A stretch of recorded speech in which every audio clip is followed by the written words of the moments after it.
Senhor, te agradecemos pela oportunidade de estarmos na Tua presença, Pai. Que grande privilégio, Pai, é estarmos na Tua casa, Pai, para podermos te adorar, Senhor. Deus, produz em nós, Pai, um coração que te adora em espírito e em verdade, Pai. Deus, esse culto é para o Senhor, Pai. Por isso, Pai, louvamos a Ti, Pai, e exaltamos o Teu santo nome. Peço a Ti, Pai, que o Senhor venha abençoar cada um que se faz presente, Pai.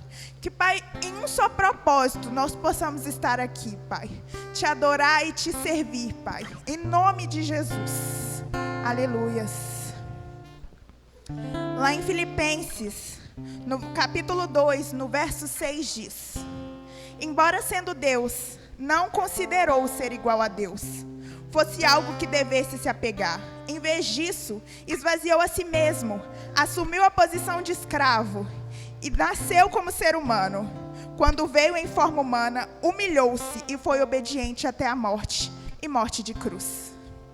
Aleluias.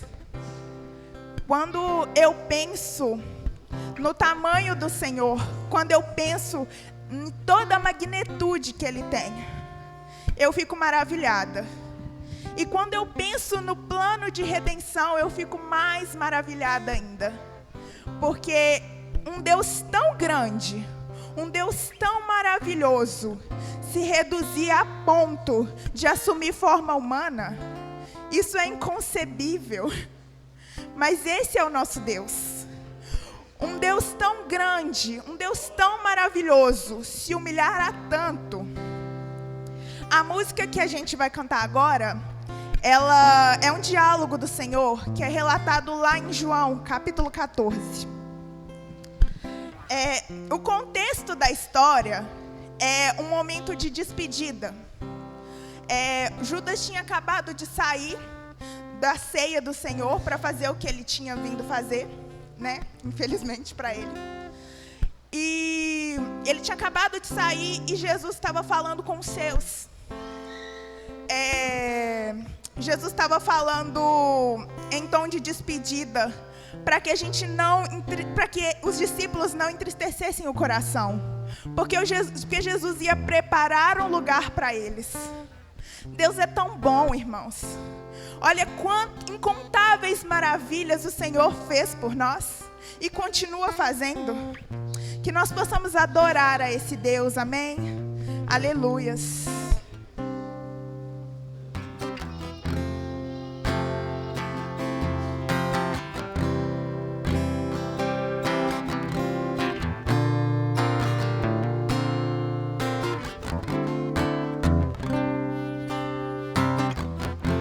Não se turbe o vosso coração, crê em Deus e também em mim. Na casa de meu Pai há muitas moradas.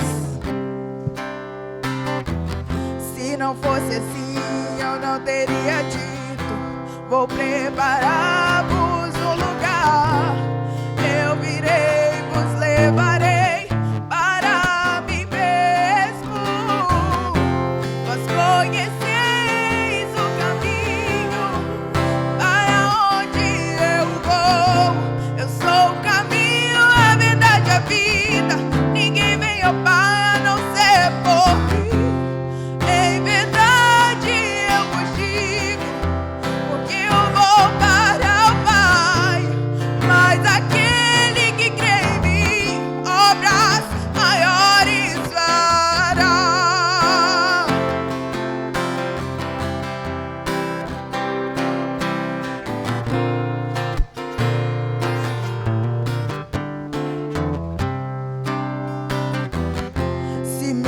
Amares verdadeiramente, guardareis os meus mandamentos. Eu rogarei ao Pai e Ele vos dará o Consolador, o Espírito da verdade, que o mundo não pode receber, mas Ele habita em vós e estará em vós para sempre.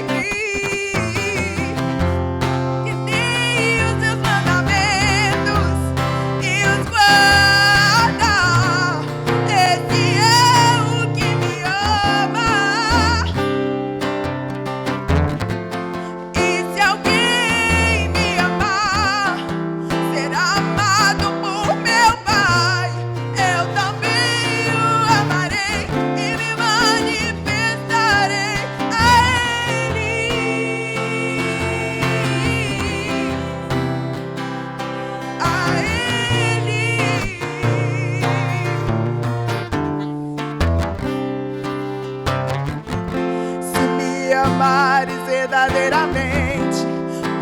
guardareis os meus mandamentos.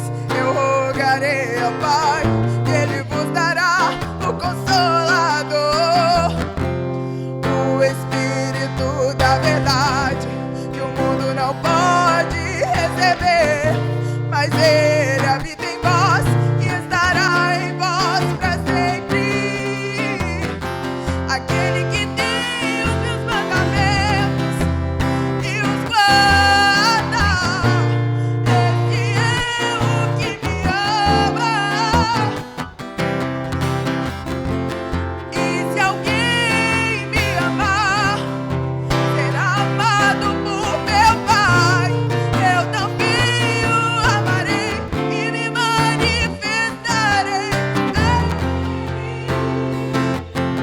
Oh, ah,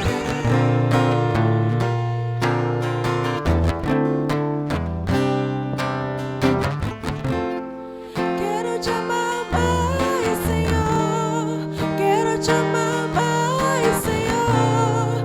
Quero te amar mais e mais. Quero te amar mais, Senhor. Quero te amar mais, Senhor. Quero te amar mais e mais.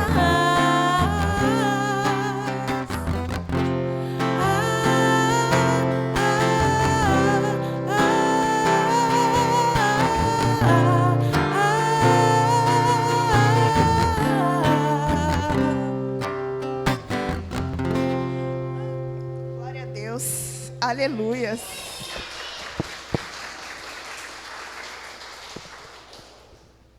Vamos cantar nessa noite, nessa manhã, como Deus é grande. Aleluias.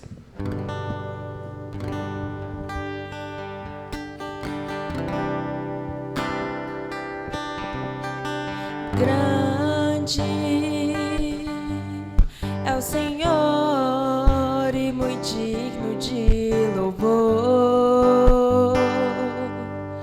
Na cidade do nosso Deus, teu santo monte, alegria de toda a terra.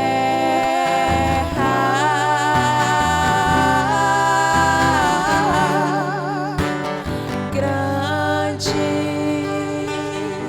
é o Senhor em que nós temos a vitória e que nos ajuda contra o inimigo. Por isso diante dele nos prostramos.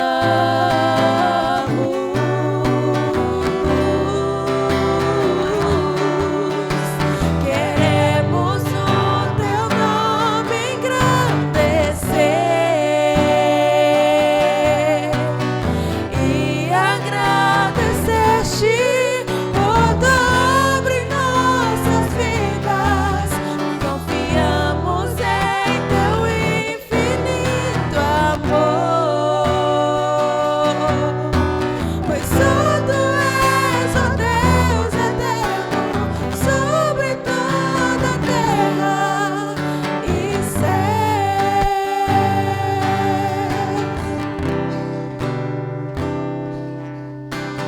Grande é o Senhor e muito digno de louvor. Na cidade do nosso Deus, o santo monte, alegria de toda a terra.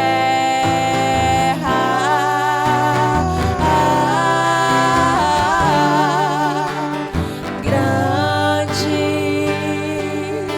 é o Senhor em que nós temos a vitória e que nos ajuda contra o inimigo. Por isso diante dele nos prostramos.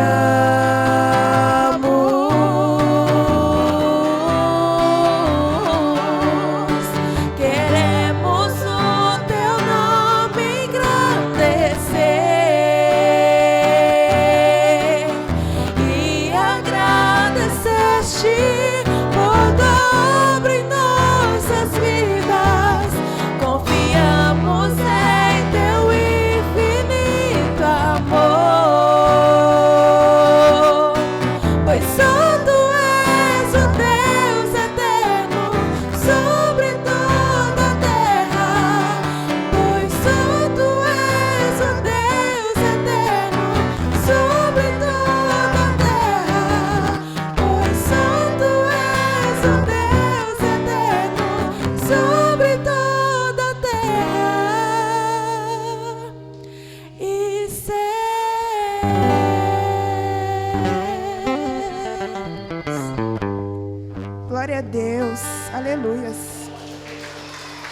Glória a Deus. Hoje a gente está falando muito sobre o sacrifício de Cristo, mas é porque é algo que muda, né, a vida do cristão, né? É algo tão impactante. O Senhor, mesmo sendo o Senhor, se entregou, aleluias. Vamos adorar a esse Deus.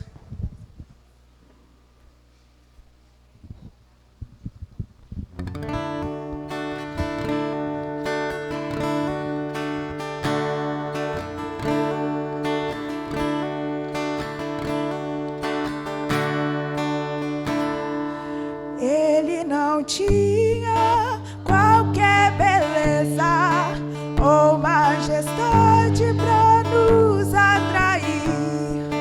Nada havia em sua aparência para o desejarmos,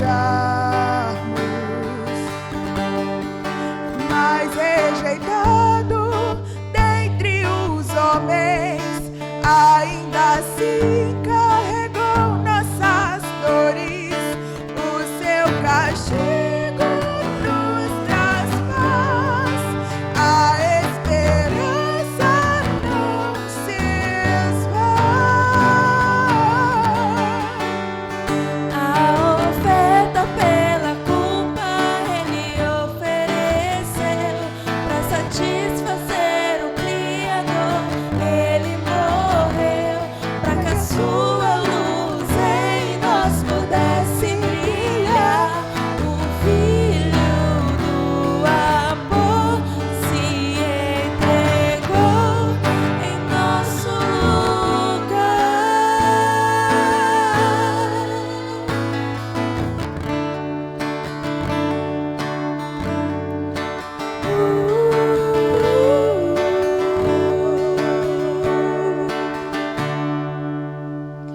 Mas rejeitado dentre os homens, ainda assim carregou nossas dores.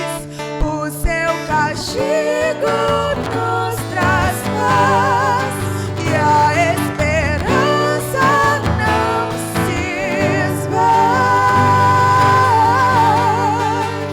A oferta pela culpa ele ofereceu para satisfazer o Criador. Ele morreu para que a sua luz em nós pudesse brilhar.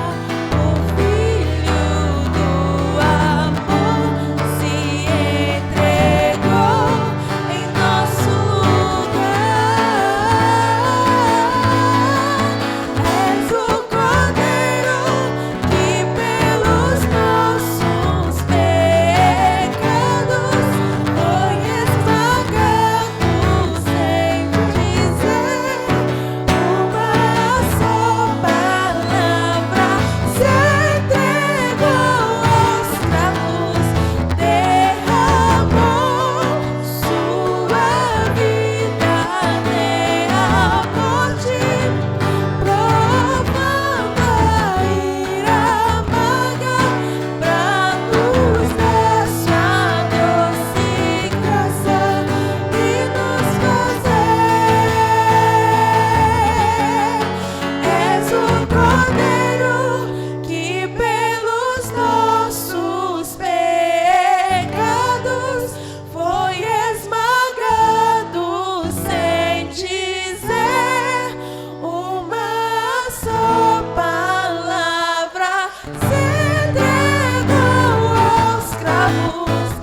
Bom dia, meus irmãos, a graça e a paz mais uma vez.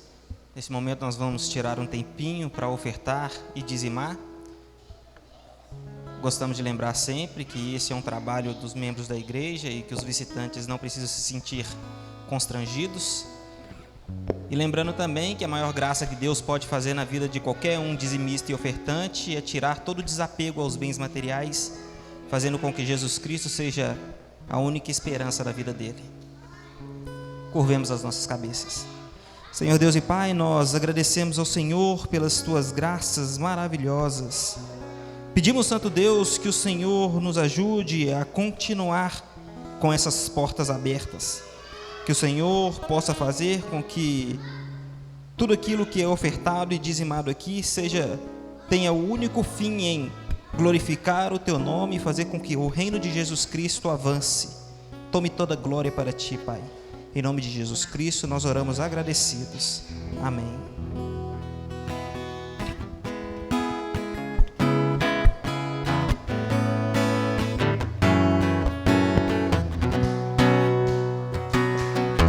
Os que confiam no Senhor são como os montes de Sião, que não se abalam, mas permanecem para sempre.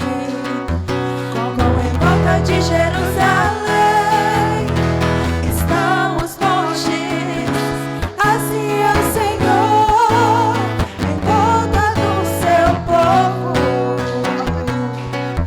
Autoridade e poder, domínio em suas mãos, pois o Senhor é Deus, o Senhor é Rei dos povos.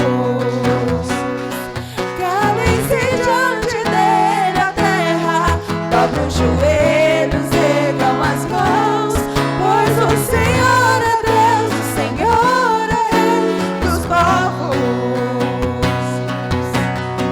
Não dá, sem Jesus não dá. Não dá, sem Jesus não dá pra viver. Não dá, sem Jesus não dá para ser feliz. Sem Jesus não dá. Não dá, sem Jesus não dá. Não dá, sem Jesus não dá pra viver. Não dá, sem Jesus não dá para ser feliz. Sem Jesus não dá. Os que confiam no Senhor são como os montes de Sião, que não se abalam, mas permanecem para sempre. Como em volta de Jerusalém estão os montes, e assim é o Senhor em volta do seu povo. Autoridade e poder, domínio em suas mãos, pois o Senhor é Deus, o Senhor é Rei dos povos. Calem-se diante dele a terra, dobrem os joelhos, ergam as mãos, pois o Senhor é Deus, o Senhor é Rei dos povos. Calem-se diante dele a terra, dobrem os joelhos, ergam as mãos, pois o Senhor é Deus, o Senhor é o Rei dos povos.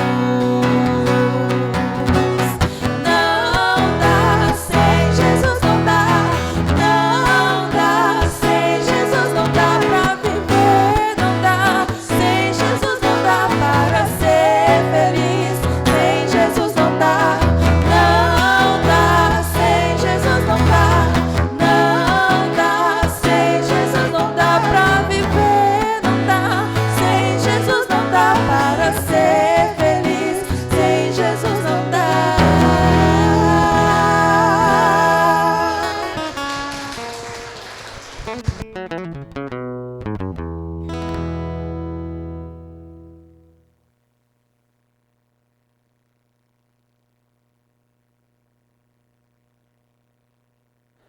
Aleluias. Amém. Glória a Deus.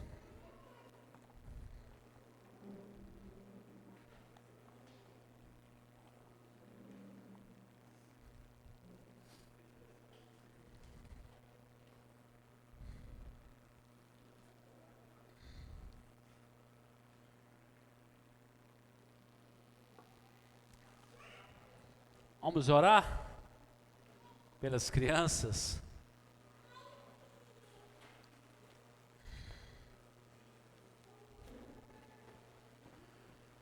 Senhor amado, Deus de poder e graça, louvado seja o teu nome.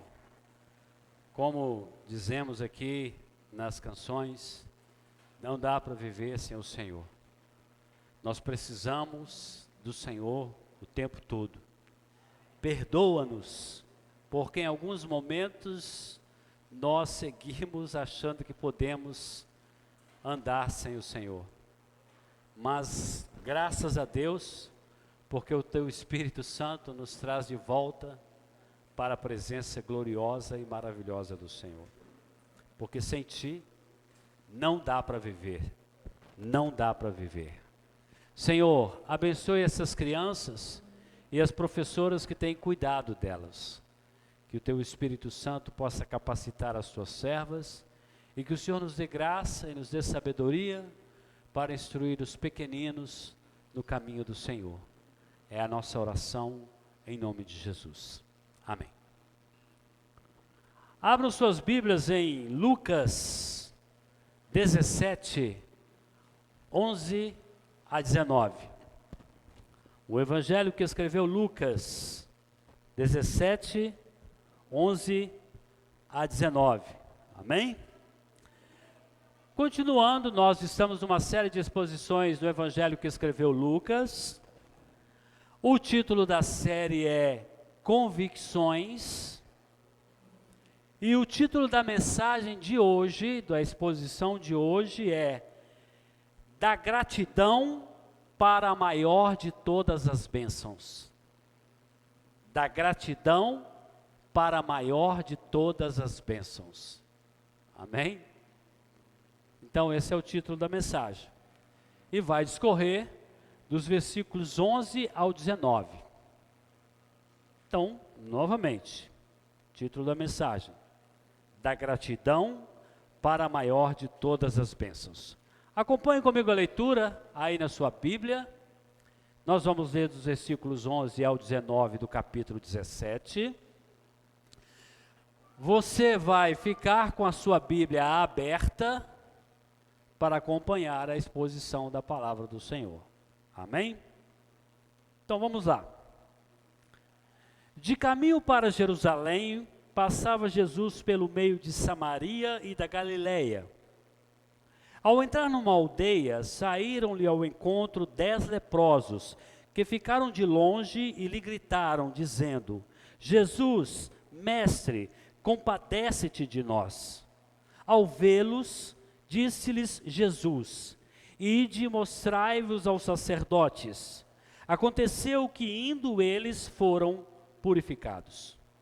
Um dos 10, vendo que fora curado, voltou dando glória a Deus em alta voz e prostrou-se com o rosto em terra aos pés de Jesus, agradecendo-lhe, e este era samaritano.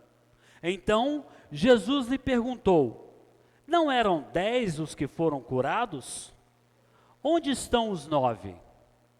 Não houve porventura quem voltasse para dar glória a Deus, senão este estrangeiro? E disse-lhe: Levanta-te e vai, a tua fé te salvou. Amém? Podem se assentar.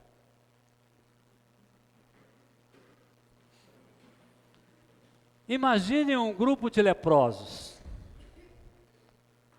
isolados pela sociedade. A lepra é uma questão tão séria, né, que ainda hoje os leprosos vivem isolados.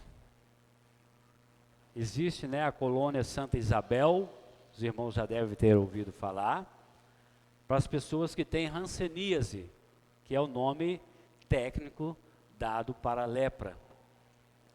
E essas pessoas, elas vivem neste local, numa comunidade, porque a lepra é uma doença contagiosa, além de todas as questões físicas, emocionais e psicológicas que ela causa na vida do leproso. Então esses homens estavam isolados da sociedade, como que excluídos. E dentre esses 10 leprosos, havia um que é identificado como samaritano. Ele era um estrangeiro. Além do constrangimento, do sofrimento e do isolamento causado pela lepra, ele também era um estrangeiro que não era considerado e amado pelos judeus. Ele era marginalizado. No encontro com Jesus, a bênção se revela de maneira extraordinária.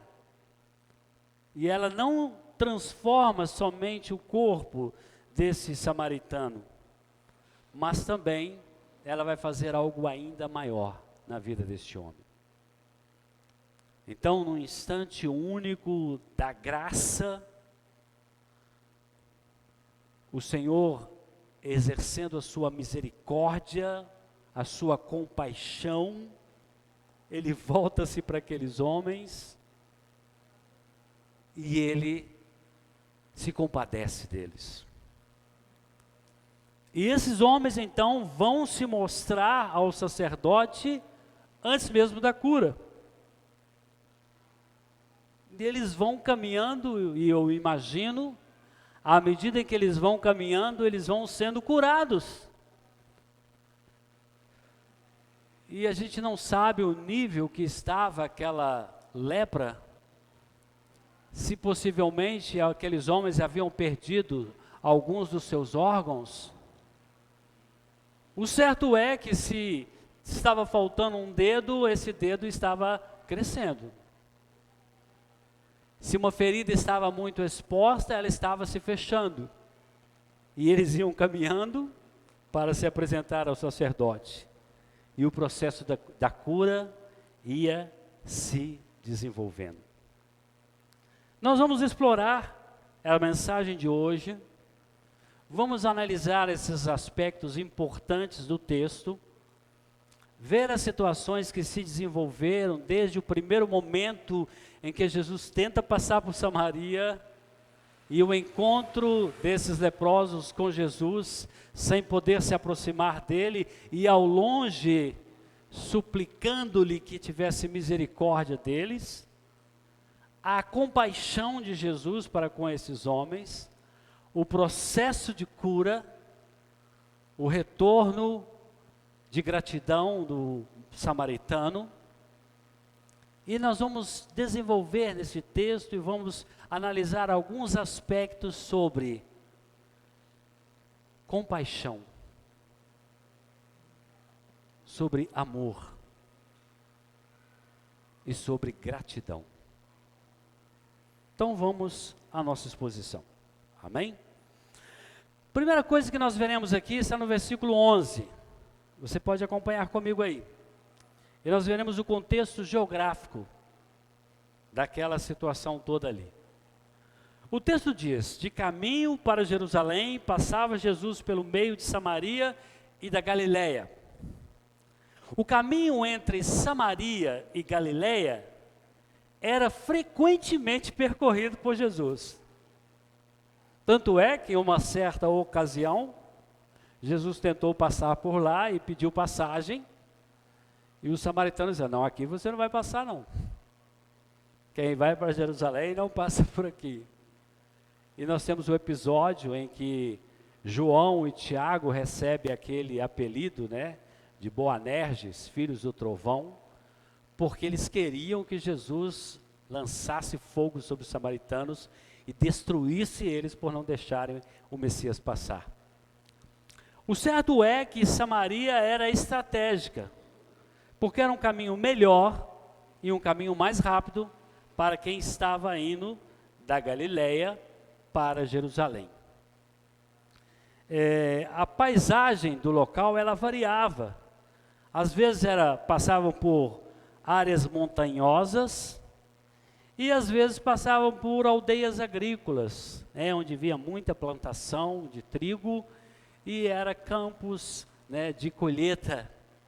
E então variava essa caminhada. Às vezes eles enfrentavam vales e às vezes eles enfrentavam montanhas para atravessarem e chegarem a Jerusalém. O caminho através de Samaria era a opção mais direta para ir para Galiléia a Jerusalém, a nível de distância geográfica. Então, por isso, Jesus escolhe passar por Samaria. Novamente, eu quero trazer algo que eu já trouxe em outras ocasiões. Lucas, em determinado momento no seu evangelho, ele começa a enfatizar que Jesus está indo para Jerusalém. E que Jesus, além de estar indo para Jerusalém, ele está preparando os corações dos seus apóstolos e discípulos para o que vai acontecer em Jerusalém. Então, novamente, Jesus está seguindo para Jerusalém e ele está passando por Samaria, que é o caminho melhor. E então, nesse trajeto, ele vai ter um encontro com os 10 leprosos. E aí nós vamos para a continuação do nosso texto. Diz assim nos versículos 12 e 13 do nosso texto: ao entrar numa aldeia, saíram-lhe ao encontro 10 leprosos. E eles ficaram de longe e lhe gritaram, dizendo: Jesus, mestre, compadece-te de nós.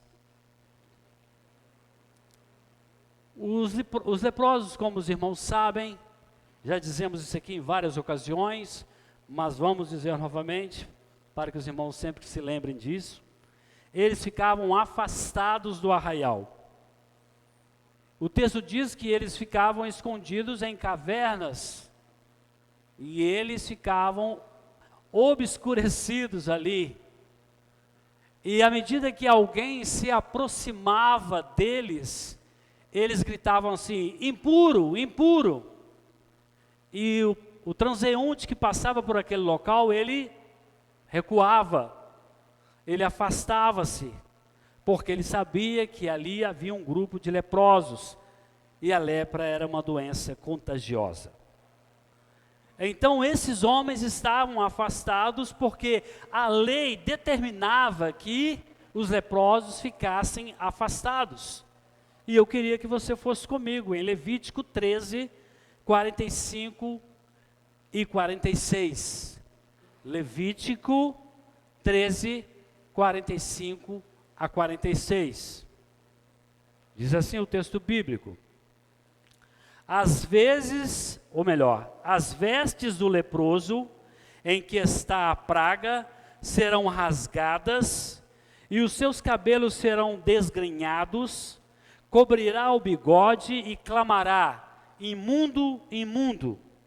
Será imundo durante os dias em que a praga estiver nele. É imundo, habitará só, a sua habitação será fora do arraial. Então isso era uma lei. Não era porque o leproso ficava com vergonha e dizia assim: vou me isolar. Não, era uma lei. Ao ser descoberta a lepra, o sacerdote iria identificar, ele iria constatar que aquilo era realmente lepra, e ele faria o procedimento que a lei determinava para esse tipo de coisa. E a lei determinava em que essa pessoa ficasse isolada fora do arraial. E ele vivia, evidentemente, da caridade e da bondade do povo, uma vez que ele estava excluído da sociedade até que ele fosse curado. A situação desses leprosos, ela era uma situação muito triste, porque eles estavam longe de casa, eles estavam longe de suas famílias, e eles estavam afastados da convivência social. Quando esses homens viram Jesus, eles tiveram a esperança, a perspectiva de saírem daquela situação de dor e de sofrimento. Então imagine, meus irmãos, a situação dos leprosos. Um homem comum do seu dia a dia, trabalhando, exercendo as suas funções como pai, como esposo, como filho, como cidadão de uma tribo, de um reino, e de repente é descoberto lepra neste homem. Então, este homem ele é cortado da sociedade, ele é cortado do seu lar, da sua família, ele é retirado abruptamente, ou seja, ele é retirado de uma maneira até, certa forma, violenta da sua família, dos seus filhos, da sua esposa, dos seus pais, da sua nação. Ele perde a dignidade. Então é isso que acontecia com esses homens. E a situação deles era crítica e terrível. E eles então, ao verem Jesus, eles veem uma esperança de restauração física, social, psicológica, a possibilidade de ser reintegrado novamente ao seio da família e na sociedade. E então Jesus, movido por compaixão e movido por amor, ele dá as seguintes instruções para esses 10 homens. Ao vê-los, versículo 14 do nosso texto. Ao vê-los, disse-lhes Jesus: ide e mostrai-vos aos sacerdotes. Aconteceu que indo eles foram purificados. Então Jesus se compadece. Mas é interessante que Jesus se compadece, mas a cura não é imediata e nem instantânea. Ou seja, qual era a determinação da lei? A pessoa tinha que ser curada para depois se apresentar ao sacerdote. Mas Jesus diz a eles: vão e se apresentem ao sacerdote. E eu imagino, eles olham para o corpo e falam: não, mas não aconteceu nada. Como assim? Vamos nos mostrar aos sacerdotes. Mas o que me impressiona, e certamente impressiona os irmãos, é que esses homens creram na palavra de Jesus. E eles obedeceram a Jesus. Mesmo não sendo curados instantaneamente, eles seguiram obedecendo a palavra de Jesus. Então nós vemos 2 aspectos aqui. Primeiro aspecto, a compaixão, o amor, a graça e a misericórdia de Jesus Cristo. E o segundo aspecto, a fé desses homens em crer na ordem de Jesus e obedecê-la. Em Levíticos 14, novamente trago aqui a lei para mostrar para os irmãos qual era a determinação da lei em relação aos leprosos. Levítico 14, nós vamos ver do 2 ao 4 e depois veremos o 7. Diz assim o texto bíblico: esta será a lei do leproso no dia da sua purificação. Será levado ao sacerdote. Este sairá fora do arraial e o examinará, se a praga da lepra do leproso está curada. Então o sacerdote ordenará que se tomem para aquele que se houver de purificar 2 aves vivas e limpas, e pau de cedro, e estofo carmesim, e isopo.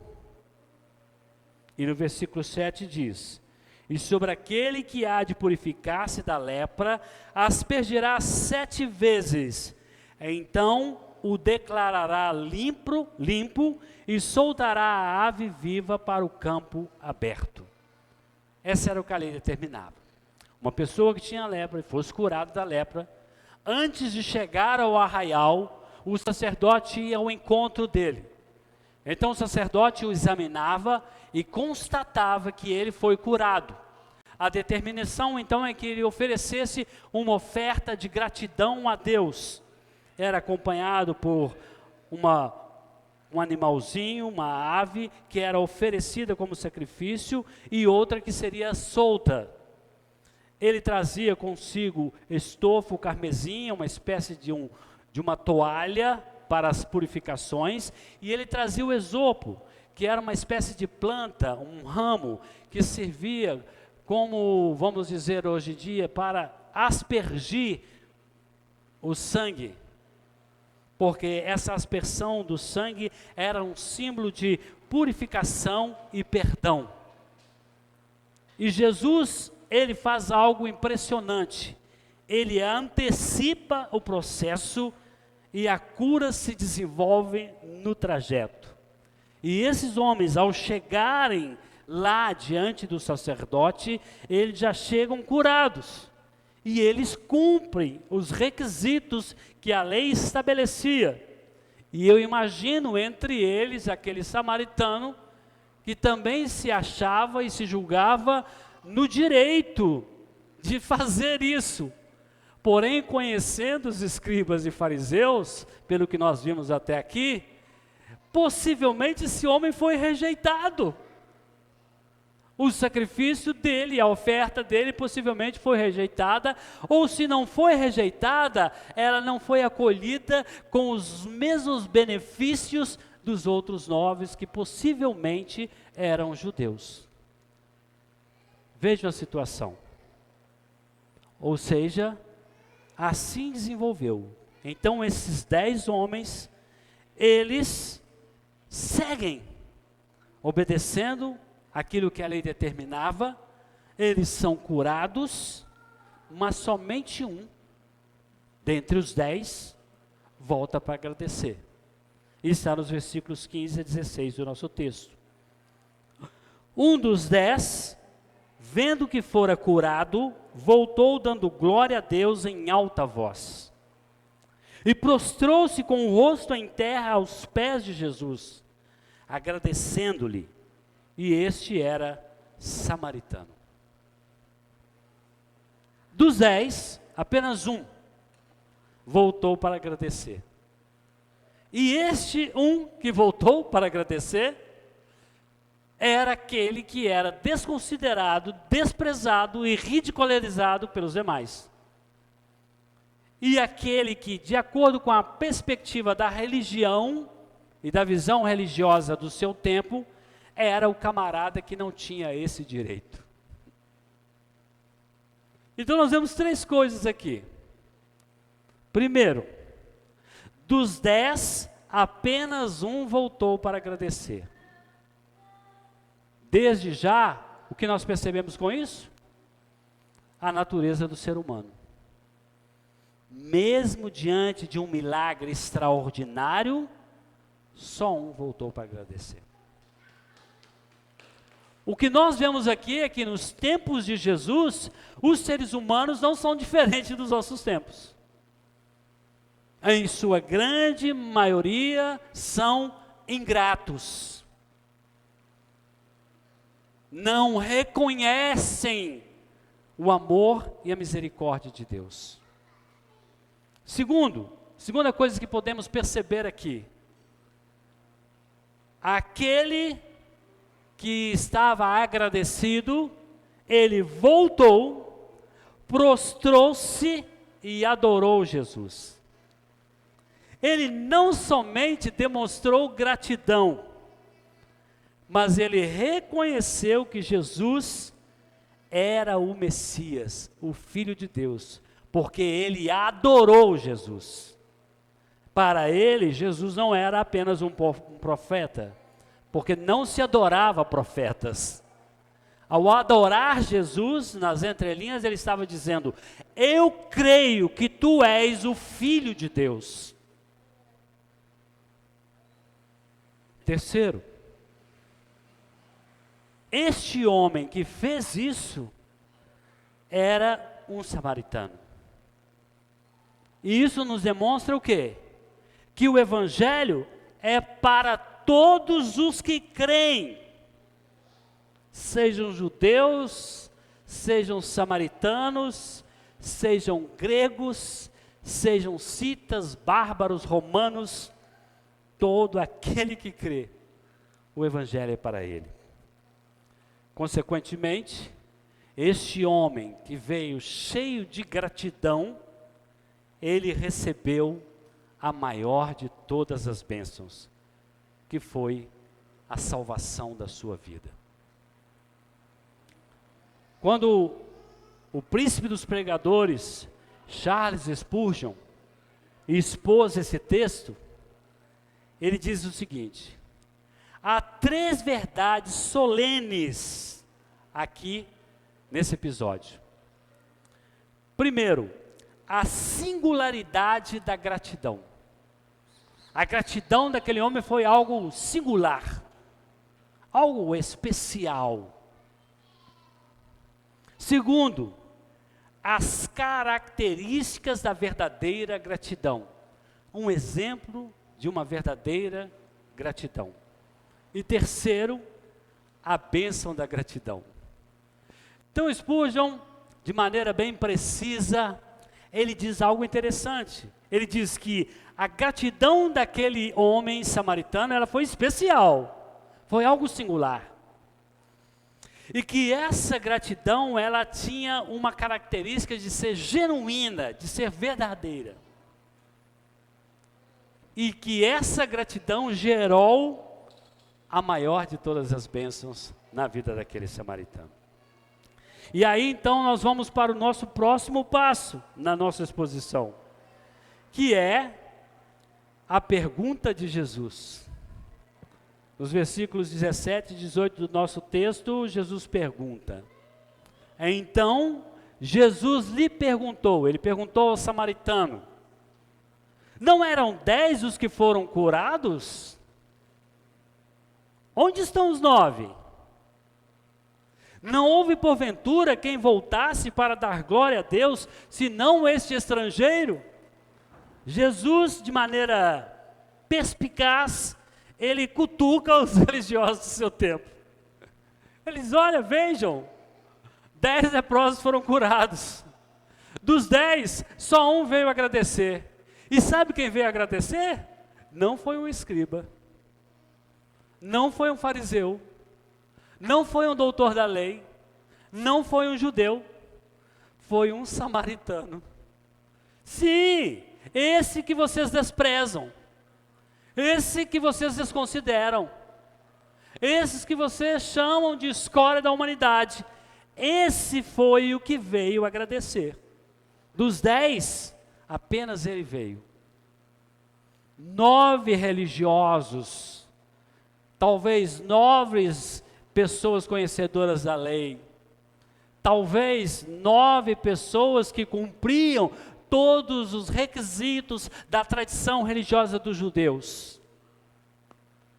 Esses 9 não voltaram, mas o samaritano, aquele que não é considerado, aquele que é desprezado, ele voltou para agradecer, e ele creu no Messias.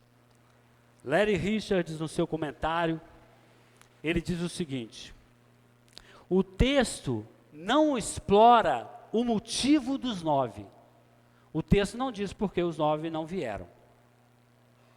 Mas a melhor coisa que tem sido dita sobre eles é que eles foram ingratos. O texto não vai dizer para nós por que os 9 não vieram, não voltaram para agradecer. Mas certamente a melhor resposta para essa atitude é: eles foram ingratos. Essa é a verdade. E aí, por fim, na nossa exposição, a resposta e a bênção final. No versículo 19, Jesus diz: levanta-te e vai, a tua fé te salvou. Jesus conclui dizendo para o samaritano agradecido que, além de receber a bênção da cura, ele recebeu a maior de todas as bênçãos, a bênção da salvação, a dádiva de crer no Filho de Deus. É uma coisa que nós costumamos dizer sempre aqui, e os irmãos certamente sempre ouvem isso, tanto de mim, como do pastor Rony, como do Bernard, e de outros irmãos que trazem o ensino e a exposição da palavra. A obra da salvação, ela é exclusiva de Deus. E é Deus quem faz o processo de conversão, quando Ele regenera o homem morto em seus delitos e pecados. De forma que para crer em Deus e crer no Evangelho e ser salvo, Deus precisa dar vida ao ser humano morto em seus delitos e pecados. Então, o milagre extraordinário na vida desse samaritano é que ele estava morto 2 vezes.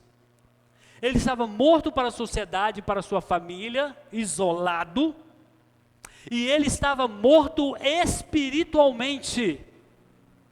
Não tinha conhecimento da verdade do Evangelho. Então Jesus, quando este homem creu e teve fé, ele o curou, restituindo-lhe a vida com sua família e com a sociedade. Mas a fé deste homem, ela deu um salto do sobrenatural na área física para o sobrenatural na área espiritual. Então este homem, ele creu na cura, mas os olhos dele se abriram e ele creu no Salvador, que lhe deu a graça de compreender o Evangelho. Então ele recebeu uma bênção, ele foi grato, porque ele recebeu não somente a cura física, mas ele recebeu também a cura espiritual, a maior de todas as bênçãos. Então vamos para algumas aplicações em cima da nossa exposição de hoje. Primeira coisa, as bênçãos recebidas. Em Mateus capítulo 5, Jesus está falando sobre a justiça de Deus e sobre a bondade de Deus. E no versículo 45, na parte B do versículo, Mateus 5, 45, diz assim, Jesus dizendo, Deus, e ele está se referindo a Deus, quando ele diz Ele faz nascer o seu sol sobre maus e bons, e vir chuvas sobre justos e injustos.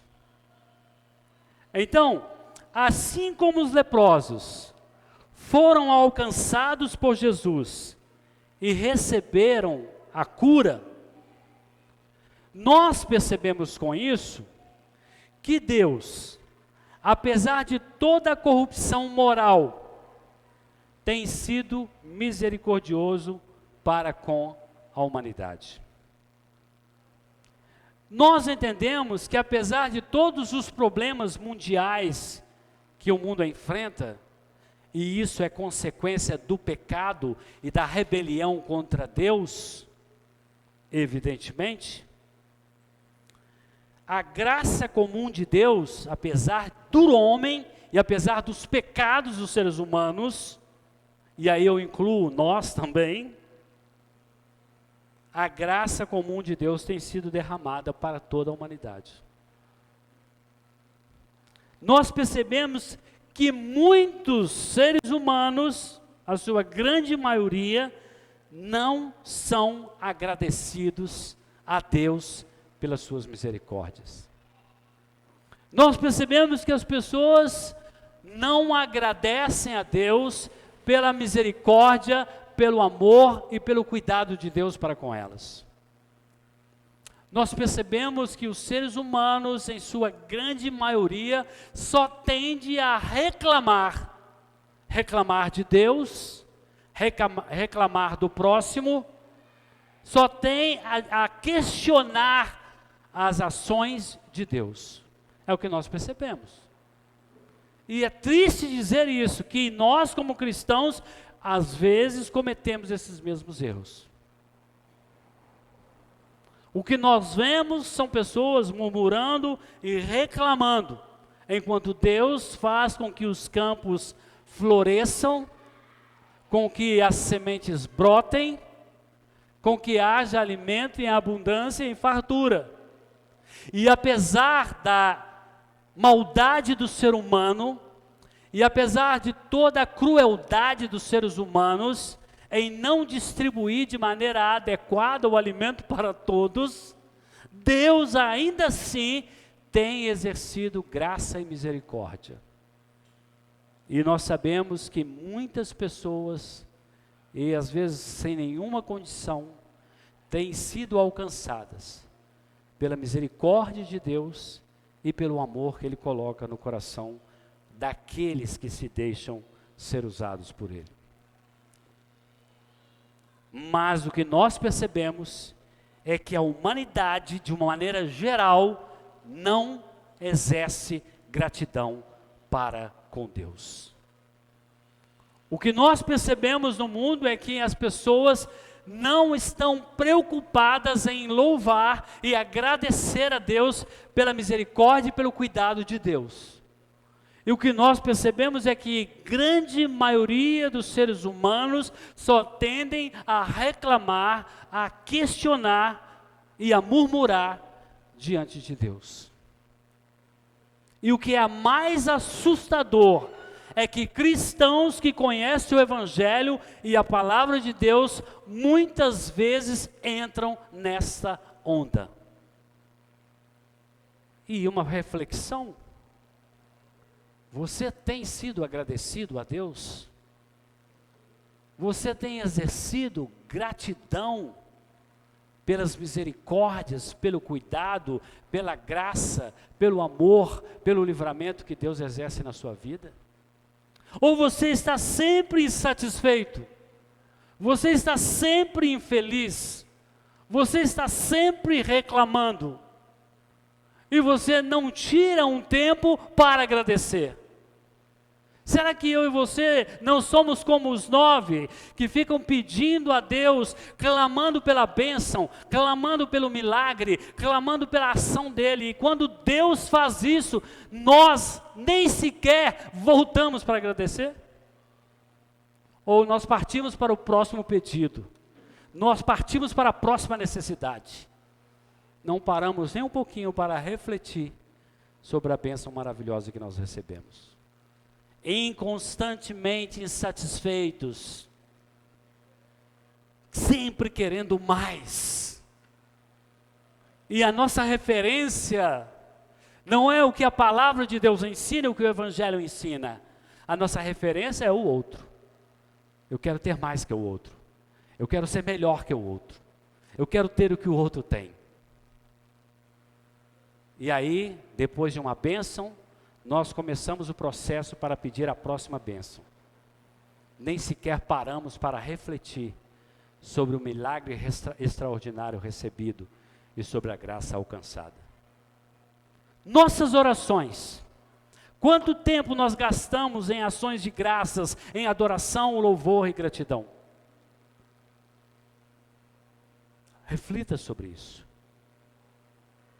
Será que nós temos, e é o segundo ponto para a nossa aplicação, será que nós temos exercido expressões de louvor e gratidão a Deus? O salmista no Salmo 103, nos versos 1 e 2, ele diz assim: bendize, ó minha alma, ao Senhor, e tudo o que há em mim, bendiga o seu santo nome. Bendize, ó minha alma, ao Senhor, e não te esqueças de nenhum só de seus benefícios. Meus irmãos, nós cristãos temos sido tremendamente abençoados por Deus. A questão é que a nossa bênção ela é dupla. Porque além do cuidado, da misericórdia, da graça e do amor do Senhor para conosco, e de tudo que Ele tem nos concedido no dia a dia, Ele ainda nos deu a graça da salvação, a capacidade de compreender e entender o Evangelho, meu irmão. Talvez você não está entendendo bem o que eu vou repetir para você entender. Você consegue entender a mensagem do Evangelho. Você consegue entender o amor de Deus ao enviar seu filho e o filho dele morrer em seu lugar, e por meio desse filho você ser reconciliado com Deus, você ter a salvação, que é algo que você não merece, você deveria ser condenado, lançado no inferno. No entanto, Deus abriu seus olhos, te deu compreensão dessa verdade, te deu vida, você estando morto em seus delitos e pecado, e agora você, além de ser abençoado por Deus, nas suas infinitas misericórdias e cuidado, você tem a maior de todas as bênçãos, a salvação da sua alma. Eu penso que nós não somos gratos o suficiente. Muitas vezes nós agimos com ingratidão, porque nós não procuramos entender as Escrituras.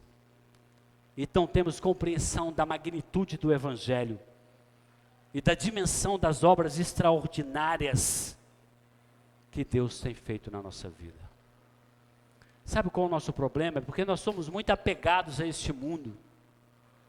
Nós estamos com os nossos pés muito firmados neste mundo. E nós vivemos a realidade que a humanidade perdida está vivendo, que é o aqui e agora.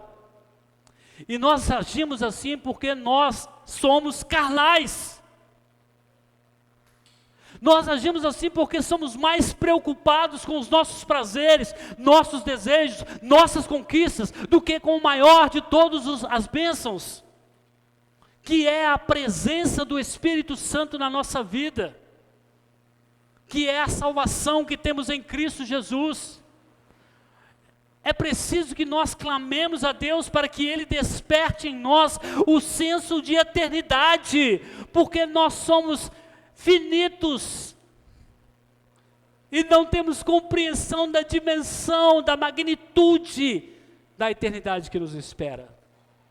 E isso porque não temos apego, apreço, desejo pelo Evangelho, pela palavra de Deus, porque temos muitas coisas para conquistar, porque temos muitas preocupações terrenas para nos envolvermos com ela, sabendo que estamos lutando por uma vida passageira e efêmera, sendo que nós somos cidadãos da eternidade.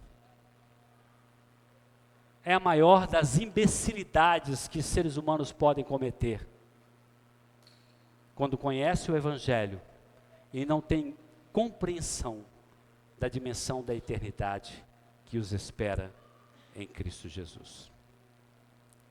Riley, comentarista bíblico, ele diz que a gratidão é uma flor que nunca vicejará de qualquer outro caule, exceto da raiz da profunda humildade. A flor da gratidão, ela só irá brotar, ela só irá florescer da raiz profunda da humildade. O reconhecimento que tudo que temos, que somos, é pela graça e misericórdia do Senhor, que não somos dignos nem merecedores de nada. No entanto, Deus, na sua infinita graça e misericórdia, nos escolheu em seu Filho para nos dar a vida eterna. Sejamos gratos ao nosso Senhor, meus irmãos. Terceiro, graça alcançada, a salvação e redenção. Escrevendo aos Efésios, o apóstolo Paulo descreve a maior de todas as bênçãos que nós recebemos. E é um texto que vocês sabem de cor e salteado. Efésios 2:8, porque pela graça sois salvos, mediante a fé, isso não vem de vós, é dom de Deus.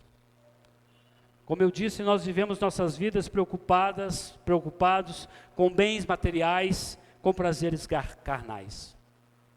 Nós gastamos as nossas energias em busca de coisas efêmeras e coisas passageiras. Queimamos a nossa energia. Eu não estou dizendo que é errado, presta atenção. Não estou dizendo que é errado, é bom, é saudável. Queimamos nossas energias em busca de um corpo melhor, em busca de saúde. Queimamos nossas energias em busca de um salário melhor, um emprego melhor, um carro melhor, uma casa melhor. Mas não conseguimos ficar 5 minutos orando. Você já suou durante a oração? Queimou alguma energia durante a oração? Você já gemeu, chorou durante a oração?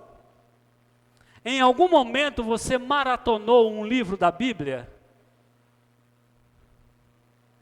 Em algum momento você falou, esse dia eu vou dedicar ao Senhor, e eu não vou fazer nada por mim, e nem pelos outros, eu vou só clamar ao Senhor, eu vou só orar, eu vou só ler a Bíblia, eu vou só buscar aquilo que realmente tem valor, mais que todas as coisas.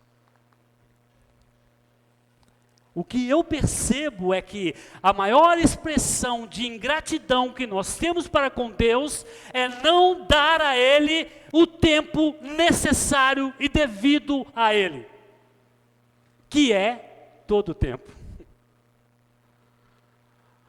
Os cristãos do evangelicalismo dizem assim, Deus é bom, e aí a resposta é, o tempo todo Deus é bom. Legal, né? Está na moda. É divertido, mas é uma palavra vazia, porque a pessoa não diz aquilo como uma realidade da sua vida, é apenas uma frase de efeito. Quando as pessoas te procuram, falam, precisamos de orar, ah sim, vamos orar, o pastor diz, precisamos orar, e aí o irmão Felipe coloca lá no grupo de oração, vamos fazer orações. E aí a gente vem para a oração, eu e Felipe. Ué, cadê os outros 9? Onde estão os outros 8, né, Felipe? Será que a vida deles está tão necessitada da presença deles? Será que eles são desnecessários na oração, no estudo e na comunhão? Onde está a gratidão? Mas a gratidão só irá florescer onde tem a raiz da humildade, um coração quebrantado e contrito.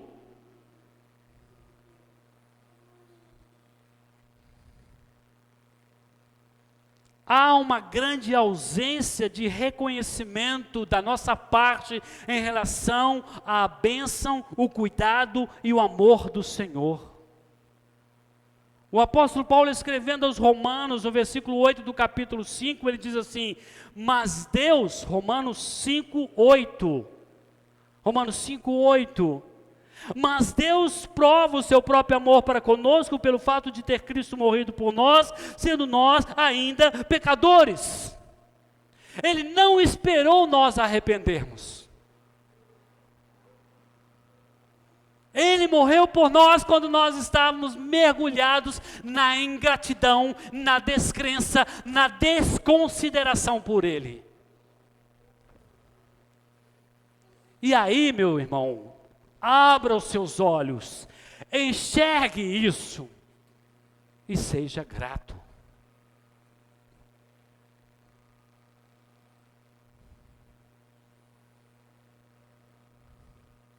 E por último, não menos importante, expressão de louvor e de gratidão. Em Colossenses 3, versículo 17, o apóstolo Paulo escrevendo aos irmãos de Colossos, ele diz assim, e tudo o que fizerdes, seja em palavra, seja em ação, fazei-o em nome do Senhor Jesus, dando por ele graças a Deus Pai. O momento do culto, irmãos, é o momento em que nós devemos derramar o nosso coração em louvor e adoração a Deus. Eu não consigo conceber, e eu já falei isso aqui várias vezes, e isso serve para mim também. Eu não consigo perceber como às vezes nós parecemos tão indiferentes no momento da adoração. E aí eu fico perguntando a mim mesmo, se você não consegue fazer isso aqui no ambiente, no corpo de Cristo, entre os irmãos, eu imagino, quando você está sozinho, aí que você não faz mesmo. Nós devemos adorar o Senhor, meus irmãos, não 1 hora, não 2 horas, 24 horas por dia. E isso ainda é pouco, diante das incontáveis bênçãos que nós temos recebido. Tudo que nós fizermos na vida deveria ser uma expressão de louvor. Você quer, meus irmãos, que os seus sonhos, que os seus projetos, que os seus ideais, que os seus objetivos na vida estejam alinhados com a vontade do Senhor? Eu quero isso, e eu sei que vocês querem. Qual é o segredo? Fazer tudo para a glória de Deus. Porque se você fazer tudo para a glória de Deus, não tem como fugir da vontade de Deus. Em seu comentário, William Barclay, ele diz o seguinte: bem mais agudo que o dente de uma serpente é ter um filho ingrato. Essa é forte. Bem mais agudo que o dente de uma serpente é ter um filho ingrato. E eu quero fazer uma pergunta para nós hoje aqui. Temos sido filhos ingratos? Somos aquele tipo de pessoas que vivem reclamando, murmurando, ao invés de agradecer? Como filhos amados de Deus, nós devemos ser gratos, e aí preste atenção. Nós temos uma coisa que nós defendemos ardorosamente aqui nessa igreja, dentro da nossa visão teológica: a soberania de Deus. De forma que nós entendemos que um cristão que foi lavado e remido pelo sangue de Jesus, ele não se abala com nenhuma circunstância da vida, porque ele sabe que por trás de todas as coisas tem um Deus soberano que está regendo todas as coisas para a glória de Deus e para nos transformarmos à imagem de seu Filho Jesus Cristo. Portanto, algumas coisas precisam ser tiradas da nossa vida e do nosso comportamento. E nós precisamos usar todos os meios possíveis para tirá-las. Ansiedade, preocupação. Porque isso não condiz com uma pessoa que crê na soberania de Deus. Evidentemente, e eu gosto muito de frisar isso, existem aspectos biológicos e fisiológicos para a questão da ansiedade e da depressão. Mas graças a Deus, que Deus na sua infinita graça e misericórdia, capacitou homens e mulheres para nos ajudar nisso. Essa é a graça comum de Deus estendida a todos.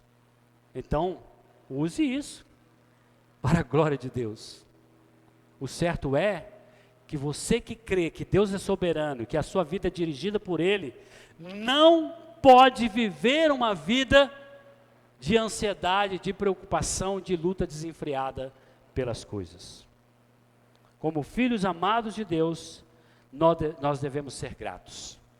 Nós devemos expressar reconhecimento por tudo que Deus nos concede, até mesmo pelas coisas que Ele não nos concede. E essa é a parte mais difícil, porque as coisas que Ele não nos concede fazem parte do desígnio e propósito dEle para o nosso bem e para a sua glória. Amém? Então é isso. Quero concluir dizendo aos irmãos, para refletirmos sobre até que ponto temos sido gratos ou não para com nosso Deus. Amém? Fiquemos de pé e oremos.